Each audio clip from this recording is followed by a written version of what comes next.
we're on. What are you really gambling with? On this instalment of Hold All Tickets, we cover 3 states worth of racing and 2 countries. Boys, what are we looking forward to? Going across to Hong Kong, it's international lead-up day there. Kai Ying Rising returns after the Everest, so I'm pretty pumped up to see him and Romantic Warriors first up. I'm really keen on a $6 chance at Cranbourne on Saturday, and last year's Self Trumpeter champion has made his move. Ooh, coming up now on Hold All Tickets.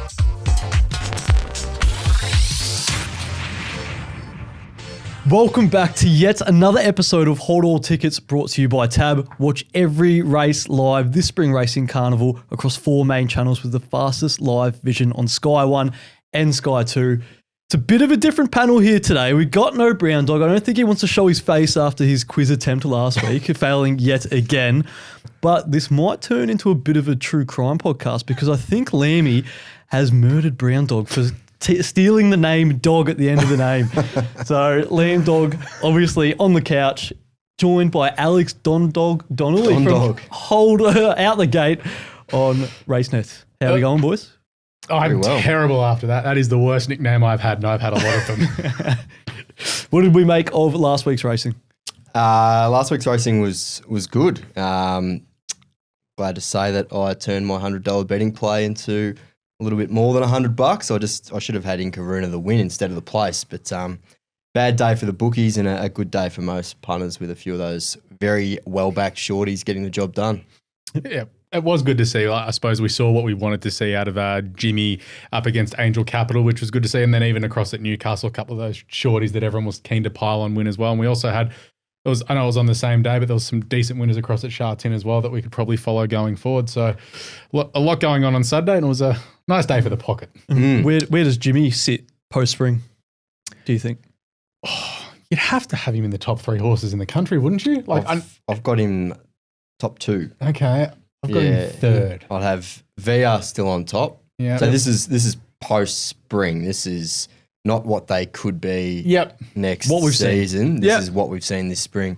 I'd have Via Sistina, Jimmy Star 2nd, Half Yours 3rd, Autumn Glow 4th, and Ruin 10 Tyrus for 5th. Ooh. Yeah, so now I've got Via first. I've got Autumn Glow 2nd. She did win the Epsom and the Golden Eagle and has still kept that unbeaten streak going. Jimmy in for 3rd. I've got Half Yours 4th, and either Tempted or Tentris in for 5th as well. Obviously, it was very jarring to see that Tempted is already back in work as of the 20th of November.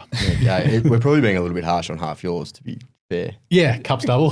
Cups double, yeah. Pretty dominant as well. Aliana has just gone straight out. Yep. All right, so we'll head over to Ascot to kick off this weekend's racing. We'll go to the Railway Stakes, race 9, 1600 metre Group 1. Watch Me Rock leads the odds with Tab at $3.70, Western Empire $5, Cosmic Crusader $7, Super Smink $8, Osipenko $9.50, and Diamond Scene $9.50 as well, with the rest double figures. How do we see this race playing out, Lemmy? Alex demanded that he return to the Hold All Tickets podcast because his favourite horse of all time is going around in a Group 1 on Saturday, Osipenko. It honestly felt like a sick joke on me that Osipenko won the race that my horse ran in last start. Noted Country Cups horse Osipenko, it should be added, running in the little dance. But that was just a joke on me. I couldn't believe it.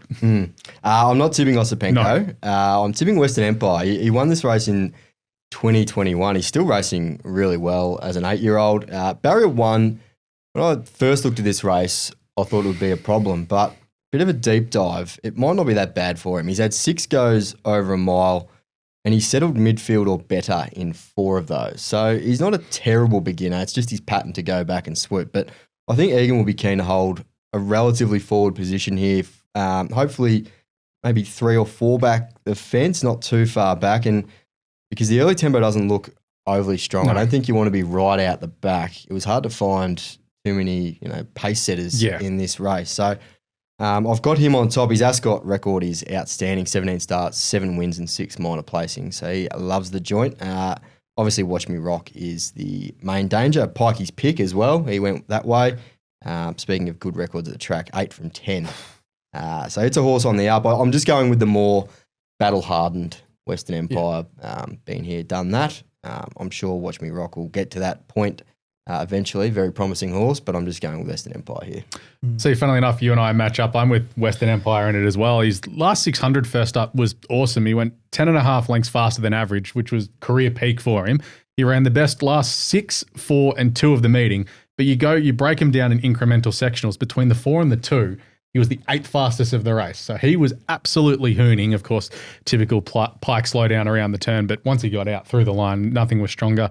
Grant and Alana have won like 5 or 6 of these. They won 4 in a row at one point. I know Pike has jumped off, but Sleeves Up Billy did win the Gold Rush on this horse last year. So from barrier 1, if he can settle closer and if he can get clear running at the top of the straight, he'll storm over them, I reckon. I think the best roughie might be, not as a win, but one for exotics and place bets maybe is Comfort Me, just because it looks the leader. Was pretty good with 59 last start and drops to 54.5. So most recent run over a mile was a shocker, but overall its record at 1,600 is pretty good. I would have given them depth of character a chance had he drawn a gate. Obviously, drawn horribly. Has been given the legitimate draw there with 20 coming across from New South Wales. But last start, he was good in the Golden Eagle. Last year, we saw the Golden Eagle was the greatest race in the history of the universe.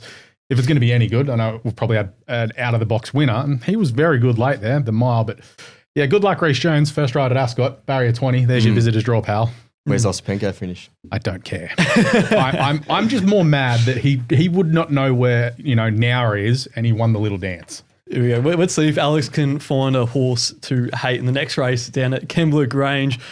The Gong and 1,600 metre Group 3. Gringotts leads the odds, the short price favourite, $2.10 with Tab. Estadio Mastala, $6.50, Tabby time 7. And Gringotts comes in with a lot of extra weight. Would that be a problem heading into this race, Lamby, or is it just as clear as it looks? I think he's the horse to beat.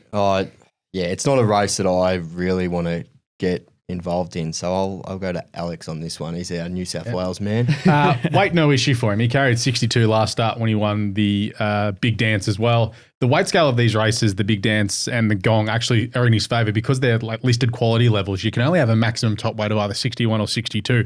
So because his rating is so high, he actually compresses the scale down. So only horse like Estadio Mastala, Duke de Sessa, of course, Cup winner for God's sake, only a few of them are actually in the handicap. So he's well in at the weight scale. He won with absolute ease last start once he got clear. But he box seated. He ran the 7th best last 400 and 3rd fastest last 200 of the day last start on a day where there was some pretty decent races. A lot of the dangers, they've all drawn wide. There's good speed with Palmetto, Sandpaper, and Armour Victorious. They'll all roll forward. Nash will just box seat him again. And provided they don't get the big downpour that is around Kembla at the moment, if it stays in the soft range, it's just a matter of how far he wins this race by, I reckon. But you have a look in the field, Democracy Manifest, he keeps settling further back than the first settlers, honestly. From barrier 5, if he can settle closer, he can be in the finish, and he's 40-1. Victoria Road, interesting one, 60-1 here. Good sectionally last start, showed good speed in a recent trial around with overpass, and dead set jogged around. He came to Australia, ran in a Cox Plate and a Cantala, so that shows you the level of this horse. Josh Parr, barrier 8, he's 60s. He's one to throw in your exotics. And Waterford, just another horse just here to really torture me in this race. But I think he's actually gone. Waterford? Yeah. Gringotts for me. But I think there's a couple of roughies that you could throw in exotics. New Endeavour was just okay over the Flemington Mile first up, but generally does improve second up. Yep. And the other one, it's been a bit of a thorn in the side or prep, and I've kicked it out of the black book. But Shadizi, been running fairly without savaging the line, but does get a big drop in weight. Don't know if it's managed to gain a start yet. I think Detonator Jack has just been scratched before we came on air. Might be in now, but one for exotics. But as I said, not a race I'm super keen to get involved in. We're on for spring racing. Watch every race live with 4 live channels, plus the fastest vision on Sky 1 and 2. Trials, replays and previews, all on Sky Plus on the Tab app. Tab. We're on. What are you really gambling with? We'll move on to the favourite segment, Self Trumpeters. And I feel like there's going to be a familiar face in the votes, Lammy. There is, yes, indeed. I won't give too much away. We'll start with the one voter. I feel like I'm somewhat shooting Bambi with this one. I've given one vote to Jevon Philippou, the AFL draft prospect. I've gone after a 17 or 18-year-old. I'm just giving him one vote. Gone after a child. I know. Yeah, I was a bit... Hopefully 18 for your sake. I was scrambling for votes this week, to be honest. He was asked who should be taken with the number 1 pick, and he replied, I'd pick myself. and that's not arrogance. So it's a little bit arrogant. Did he get picked last night? What No. club No. suits him best after saying that? Yeah, I don't know. Who Portrays themselves with a sense of arrogance that seems not there, given he hasn't been picked in the first Carlton. 25 picks. Carlton. Zeke Goulding's kickoff list could have got a vote too. Have you seen that? Who? Zeke, the number 1 draft. Oh, no. The number 2 draft pick from Gold Coast. He's got this outrageous list. It's like play seniors, under 16s All-Australian, make it to the draft combine, get drafted. Next one, play AFL, Brownlow medalist. Well, you got to shoot for the stars. Yeah, bad pick too. Like, understandable. So 1 vote for Philippou. He hasn't been taken yet, by the way. Yeah. Oh, So It's not ideal. not even in the first round. no, but that's all right. 2 votes. Stephen Power, aka Blogsy. I'm not sure if he's changed his Twitter bio recently, but I'm certain we haven't given him votes for this previously. So look. So I saw it recently, his bio. no doubt he's doing a stellar job promoting the sport, but I'll have to give him a couple of votes for this bio. The best content in horse racing history. No, it's the same. Oh, Change the game. Love sport betting, Arsenal and people, etc., etc. well, that makes sense. He's an Arsenal fan. Oh, piss off. Best content in horse racing history is a solid blow of the bugle. So he gets 2 votes for that. And 3 votes this week, and it does reshape the leaderboard a little bit. Miles Fitzner, Whee. last year's winner. He was on air on Sunday. He got his best bet home, Fridge Monster leading all the way at $2.40. And SEN put the video up of Miles going the early crow, 600 metres from home. So Jeez. arm in the air, dancing, making the flicking cash dollar bills move. I don't know what that's called, if it has a name, but quite a show. Anyway, we'll check it out. Could I just do this because it's the last 45 minutes? Well, you want to take the call? Oh, he's gone early. I'm on the fridge monster. Be a fridge magnet. Fridge monster's running down to into find the plenty. dump. Fridge monster's gonna go bang. There we go. Well done. Easy win. Won by a length and a quarter in the end. Well done, Miles. You picked that out at the 600. We played it at the 600. Bang! Bang! That's poor. You keep that in the office, that is. You don't do a live on air. That's hard to watch. Bizarre bit of commentary from the other guy in the box too, when he says, Fridge Monster, be a fridge magnet. What does that mean? Does it mean stick or stop? I don't know. Yeah. It's like that photo that your parents put of you on the fridge, I think. Be a fridge magnet. You just want it up there. That's a new one. But Miles is now equal second on 7 votes alongside Manny Galagotis. Wayne the Wiz Ormond is still 1 vote clear on top. Love the so Wiz. It's a pretty strong top 3. It Pretty is. strong top 3 tied at the top of the leaderboard. But now we'll head back to the racing, of course, and we'll head over to Cranbourne, race 9, the $1 million Meteorite. We got Hedged leading the odds with $4.40 with Tab. Zoo Sensation, $5. Need Some Luck, $6. Arkansas Kid, $7. And Jigsaw, $9 with double figure odds for the rest of the field. Lammy. Yeah, decent speed in this race. I think Jigsaw will charge across and probably take it up. Hedged, Watch Me Win, and Clabell will all be right up there from inside gates. I think the race shape suits Need Some Luck, who is ultra genuine and really impressive, winning first up down the straight off a couple of nice trials. Goes from a heavy track to a good, but handles all surfaces. 4 second up runs yet to finish outside of the top 2. As I said, solid speed suits. I think he's a really good bet. Chautauqua's little brother. Yes, not quite as good as Chautauqua, No. but goes all right. We've obviously got Brown Dog's horse that he would want to own pre-spring that he Nadal. announced, Nadal as well, That was running around at $10. outrageous. I'm more than willing to take on Nadal. So yeah, Need Some Luck for me at around $6. Got Arkansas Kid as the main danger. Comes back from a Group 1. Only bet a few home there, but back to 1,200 also suits. And Hedged, look, you can have Hedged. Mertens was potted for the ride last start. I think the horse has forgotten how to win. No faith. It's had enough chances. Yeah, I don't know. It just always seems to find a way to get. Yeah, you got to find a way to get away from those horses because they'll just keep sucking you in each and every time. If they knock you off eventually, Brad Dave will probably be on them. You can just cop it, but you've been against him all 3 runs this time and you're pretty happy with yourself. Yeah, I mean, he does map to get every chance, but no, I can't have him. Yeah. Who are you going for here, Alex? I'm with Lamby as well. Needs some luck. I think he can just sit off what looks to be a good speed. You don't really want to try and come all the way around them at Cranbourne. It's a really weird track that the horses that sort of take off going into the turn don't really finish off. Watch how Willie Pike rides Ascot. It's a similar thing. If you can cut the corner and get clear running from about the 250, you can get over the top of them. Mick D, he's pretty good at that sort of a ride as well. So I think he can storm over the top of them. Similar to what Nadal did last year, actually. Yep, love it. And Lining up. We'll swift over to race 8, the Cranbourne Cup over 1,600 metres. Look, it's a pretty openish sort of field. We got Sabage, $2.90, Air Assault, $4.80, Warney, $8, Enzudo, $8.50. Statuario, that's a bit of a tongue twister there, $11, Stapati, $15, and the rest of the runners around 19 and above. Didn't want to say Pondalawi? No, I'm not gonna have a crack at that one. It's another race where they should go along. El Rocco, Regal Zeus, Jenny Lala, Air Assault, they're all capable of leading. She-Light won't be far off them as well. I think Sabage is clearly the horse with the most upside. I doubt he loved the wet track last start, but he was still a pretty dominant winner in the end. 4 from 7. And the times he's been rolled, luck has played a bit of a part there. He could easily be 5 or 6 from 7.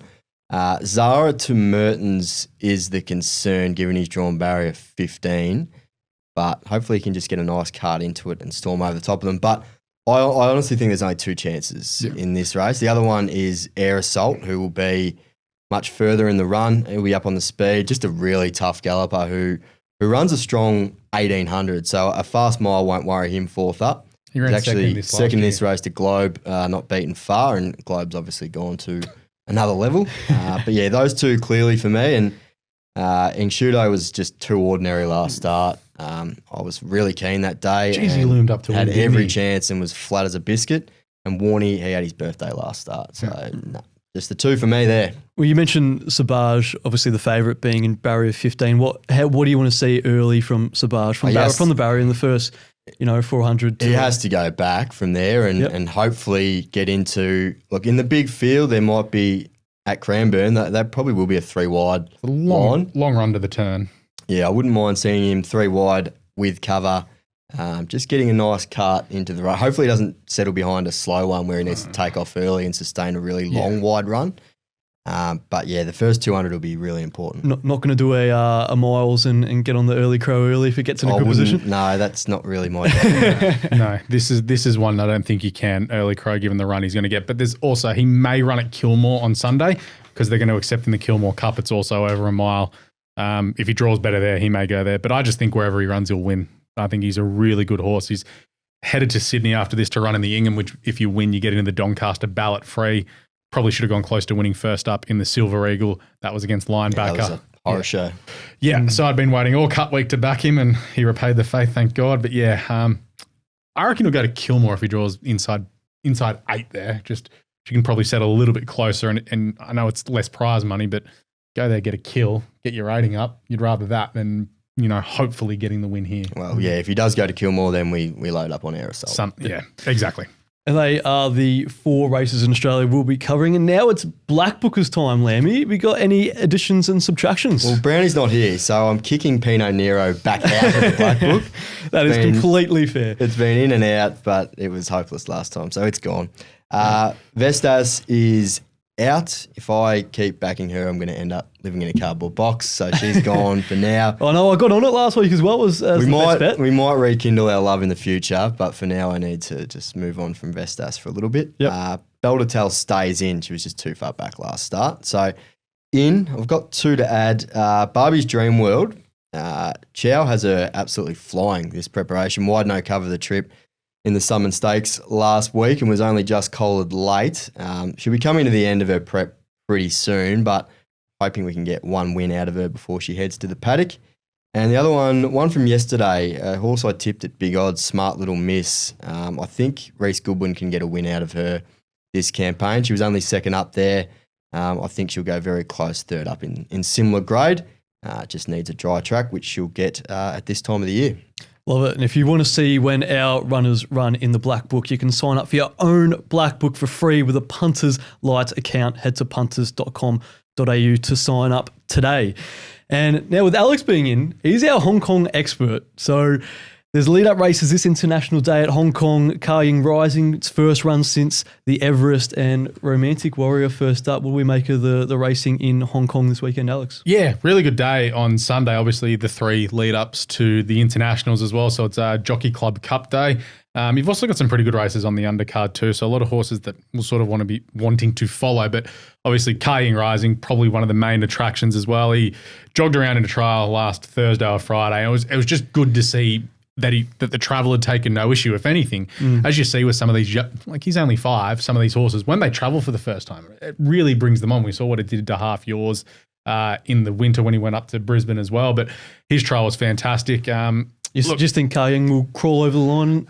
Yeah. Pretty easily? Yeah, I think there'll still be some improvement left for International Day because obviously the big thing was winning the Everest and the International. It's why he didn't go to Flemington. But you have a look through this race here. David Hayes will be trying to cornella it with Tomodachi Kokoro, who's just leapt up this season. What was he, the Far North Queensland Flyer? Called Bank when he raced in Cairns. Well, he's been making bank this season so far. He's gone up from Class 2. He's 3 from 3, won the Group 2 lead up to this last start. So probably needs just to run in the top 4 or 5 to make sure he does run in the International next month. But he's another David Hayes horse. Lucky Swain S is in there as well. He was okay in Japan last start. He's had 4 runs in about 18 months. He had a big injury, and I don't think we're going to see the best of him, but he can still run well. John Sizer's Helios Express, who kept running second to Kaying Rising last season, he trialled awfully last week, and Bowman was like, that wasn't great. And John Sizer's like, well, we'll run next week and see how we go anyway. But he looks... Does he normally trial a lot better than that? Oh, yeah. Yeah, he was terrible. And then you've also got the Jockey Club Mile lead up to, obviously, the International Mile. But horses can go from that into the Cup over 2,000 metres next month. My Wish is probably going to be favourite there. He's 2 from 2 this season. He does meet a few of them worse off in the weights from the last start win. He carried 115 pounds there. The main one that he meets worse off is Galaxy Patch. He meets 7 pounds off worse. He was probably the 2nd or 3rd best miler in the Hong Kong last season. But apart from Light Years Charm, who David Eustace trains, he's only had 13 starts. Light Years Charm is at 11, so he's still got upside. Go watch that Kaying Rising trial. Don't worry about Kaying Rising. Look who runs second. It's My Wish. He is flying. He'll go forward. He'll stay out of trouble. He'll be hard to beat. We're talking about these pre-barriers, which will be out by the time these are out, so you know the barriers by then. But the main event is the Jockey Club Cup, 2,000 metres. Romantic Warrior's first up. He had surgery to his left fore fetlock after Dubai last year. Obviously, he had that battle royale with Forever Young and Saudi and then got nosed out in Dubai in the big race over there. He's had 3 barrier trials. He looks good. He looks fantastic. Poor Huey Bowman keeps spinning him around in these barrier trials, and J-Mac turns up for race day. Voyage Bubble was slaughtered first up by Matthew Poon, and look, he gave them weight in that first up run, but Jesus, you couldn't have set him more of a task, Poon train. Zach Purton now jumps on, and 2,000 at this stage in his career is what he's looking for, so that's going to be great. But don't you dare besmirch the Poon train. Mate, up until that stage, Poon train was about 170 rides without a winner.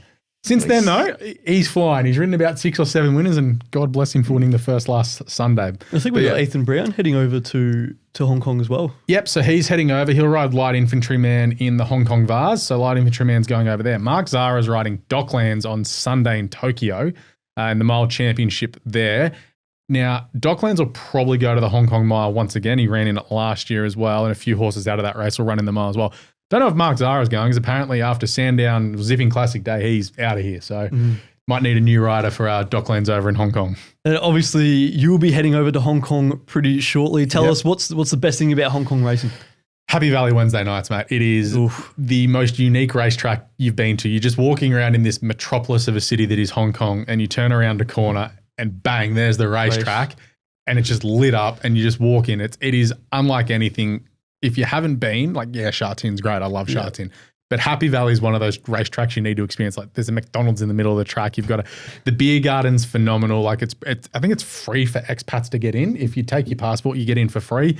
The betting's good. You can find zones like in the grandstand, and you can hear the English commentary. So you're not stuck with the Cantonese commentary there. So you can hear Jenny Chapman and co there. But it is one of my favourite racetracks in the world, Happy Valley. Makes it perfect for kick-ons after, especially being in the city. Yeah, it took me 3 days to recover. It's pretty quick to get from Happy Valley to Lang Kwai Fong, which is not ideal. Oh, let us know in the comments if you want to hear Lamb Dog's Hong Kong stories. What do you got up to after that for a big recovery? But we'll head into the best bets for the weekend, and obviously a bit of a letdown last week with Beast Mode and Vestas, so we're hoping for something a little bit better here. Even my Omen bets struggled to get up, but we'll kick off. I only got the one Omen bet this week, Cranbourne Cup actually in race A. It's got to be Warney with the Ashes kicking off on Friday. Obviously G2 winner last start, so you can find Warney about $8 with Tab in the Cranbourne Cup.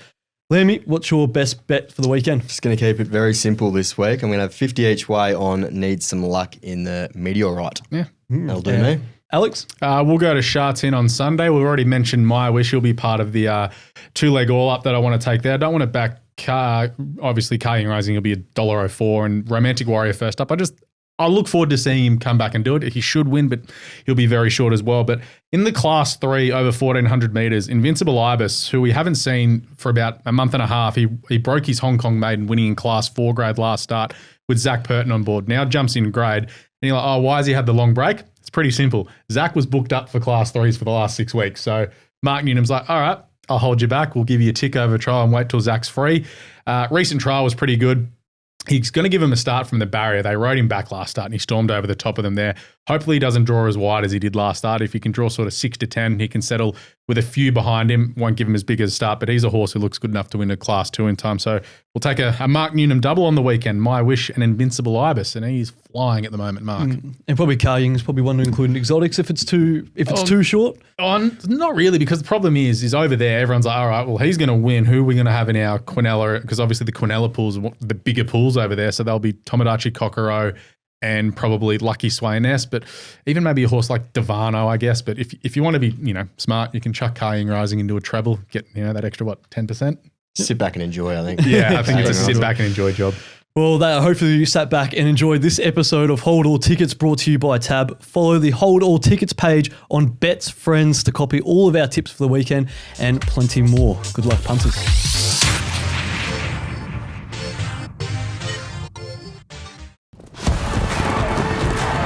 Tab. We're on. Imagine what you could be buying instead. For free and confidential support, call the number on the screen or visit the website.